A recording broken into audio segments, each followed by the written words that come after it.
നമസ്കാരം. മുഖ്യമന്ത്രി പിണറായി വിജയനും സംഘവും വീണ്ടും അമേരിക്കയിലേക്ക് പറക്കുകയാണ്. ഒക്ടോബറിലാണ് മുഖ്യമന്ത്രിയുടെയും സംഘത്തിന്റെയും യാത്ര എന്നാണ് സൂചന. കേരള ബ്രാൻഡിങ്ങിന്റെ ഭാഗമായാണത്രേ ഈ യാത്ര. കലാമണ്ഡലത്തിന്റെ നേതൃത്വത്തിൽ അമേരിക്കയിൽ നടക്കുന്ന 5 ദിവസത്തെ പരിപാടിയിലാണ് മുഖ്യമന്ത്രി പങ്കെടുക്കുന്നത്. മന്ത്രി സജി ചെറിയാനും അമേരിക്കൻ യാത്രയിൽ പിണറായിയെ അനുഗമിക്കുന്നുണ്ട്. ലോക കേരള സഭാ സമ്മേളനത്തിന്റെ മറുപടി പ്രസംഗത്തിൽ അമേരിക്കൻ പരിപാടിയെക്കുറിച്ച് പിണറായി സൂചിപ്പിച്ചിരുന്നു. മുഖ്യമന്ത്രിയുടെ മറുപടി പ്രസംഗം ഇങ്ങനെയാണ്: കേരളത്തിന്റെ തനത് കലകളും സംസ്കാരവും വിദേശ രാജ്യങ്ങളിൽ പ്രദർശിപ്പിക്കുന്നതിന്റെയും ബ്രാൻഡ് ചെയ്യുന്നതിന്റെയും ഭാഗമായി കേരള കലാമണ്ഡലം വിവിധ കലകളെ കോർത്തിണക്കിയുള്ള ഷോ വിവിധ രാജ്യങ്ങളിൽ സംഘടിപ്പിക്കും. 5 ദിവസം വരെ നീണ്ടു നിൽക്കുന്ന അവതരണോത്സവങ്ങളും ശില്പശാലകളും സെമിനാറുകളും സംഘടിപ്പിക്കുന്നതിന് കലാമണ്ഡലം പദ്ധതി തയ്യാറാക്കിയിട്ടുണ്ട്. ആദ്യ ഷോ അമേരിക്കയിൽ സംഘടിപ്പിക്കും. കേരള കലകൾ ഓൺലൈനായി പഠിക്കുന്നതിന് അവസരവും ഒരുക്കും. 4ാം ലോക കേരള സഭ അവസാനിച്ചപ്പോൾ ക്രിയാത്മകമായ നിർദ്ദേശങ്ങളാണ് സമ്മേളനത്തിൽ ഉയർന്നു വന്നിട്ടുള്ളതെന്നും എല്ലാ നിർദ്ദേശങ്ങളുടെയും സാധ്യതകൾ പരിശോധിച്ച് സാധ്യമായ തീരുമാനങ്ങളും നടപടികളും എടുത്ത് മുന്നോട്ടു പോകുമെന്നും ലോക കേരള സഭാ സമ്മേളനത്തിന്റെ മറുപടി പ്രസംഗത്തിൽ മുഖ്യമന്ത്രി പറഞ്ഞിട്ടുണ്ട്. CPM പൊളിറ്റ് ബ്യൂറോ അംഗം പിണറായി വിജയൻ കേരള മുഖ്യമന്ത്രിയായതിനു ശേഷം സന്ദർശിച്ചത് 14ഓളം വിദേശ രാജ്യങ്ങളാണ്. 30 തവണയാണ് വിദേശ സന്ദർശനം നടത്തിയത്.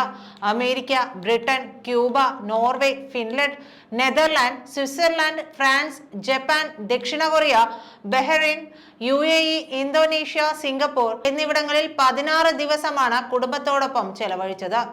5 പ്രാവശ്യമാണ് അമേരിക്കൻ യാത്ര നടത്തിയിട്ടുള്ളത്. 3 തവണ ചികിത്സയ്ക്കും 2 എണ്ണം സ്വകാര്യ സന്ദർശനവുമായിരുന്നു. 8 തവണയാണ് UAE സന്ദർശിച്ചത്. യാത്രയിലെല്ലാം ഭാര്യ, കൊച്ചുമകൻ, മകൾ എന്നിവർ പിണറായിയെ അനുഗമിച്ചിരുന്നു. മരുമകനായി മുഹമ്മദ് റിയാസ് എത്തിയതോടെ റിയാസും യാത്രയിൽ അംഗമായി. മുഖ്യമന്ത്രിയുടെ ഔദ്യോഗിക വിദേശയാത്ര കൊണ്ട് സംസ്ഥാനത്തിന് യാതൊരു ഗുണവും ഉണ്ടായിട്ടില്ലെന്നാണ് കണക്കുകൾ സൂചിപ്പിക്കുന്നത്. ഏറെ കൊട്ടിഘോഷിച്ച റൂം ഫോർ റിവർ ആകട്ടെ പ്രഖ്യാപനത്തിൽ ഒതുങ്ങി. കുടുംബവുമൊത്തുള്ള യാത്രയായതുകൊണ്ട് തന്നെ ഔദ്യോഗിക യാത്രയ്ക്ക് മുഖ്യമന്ത്രി പോയാലും ഉല്ലാസയാത്ര എന്ന പരിഹാസത്തിനും കാരണമായി. അമേരിക്കയിലെ ടൈംസ് സ്ക്വയറിലെ കസേര നിരവധി ട്രോളുകൾക്ക് സാക്ഷ്യം വഹിക്കുകയും ചെയ്തു. ഇത്തവണത്തെ 16 ദിവസത്തെ വിദേശയാത്രയുടെ ചെലവും സർക്കാർ ഖജനാവാണ് വഹിക്കുന്നത് എന്നാണ് അറിയുന്നത്. സർക്കാർ ജീവനക്കാരുടെ ശമ്പള പരിഷ്കരണം നയപരമാണെന്ന തീരുമാനത്തിനും ഉചിതമായ സമയത്ത് തീരുമാനമുണ്ടാകുമെന്നാണ് ധനമന്ത്രി KN ബാലഗോപാൽ അറിയിച്ചിരിക്കുന്നത്. ഇത്രയേറെ സാമ്പത്തിക പരാധീനത വന്നിട്ടും മുഖ്യമന്ത്രിക്ക് കുലുക്കമില്ല. ഈ അവസ്ഥയിലാണ് വീണ്ടും മുഖ്യൻ വിദേശയാത്ര നടത്തുന്നത്. ശമ്പള പരിഷ്കരണം സംബന്ധിച്ച് ലഭിച്ചിരിക്കുന്ന നിവേദനങ്ങൾ കൂടി പരിഗണിച്ചായിരിക്കും തീരുമാനമെന്നാണ് ബാലഗോപാൽ നിയമസഭയിൽ രേഖാമൂലം മറുപടി നൽകിയത്. എന്നാൽ ഏതൊക്കെ സംഘടനകളാണ് നിവേദനം നൽകിയതെന്ന് ധനമന്ത്രി വ്യക്തമാക്കിയിട്ടുമില്ല.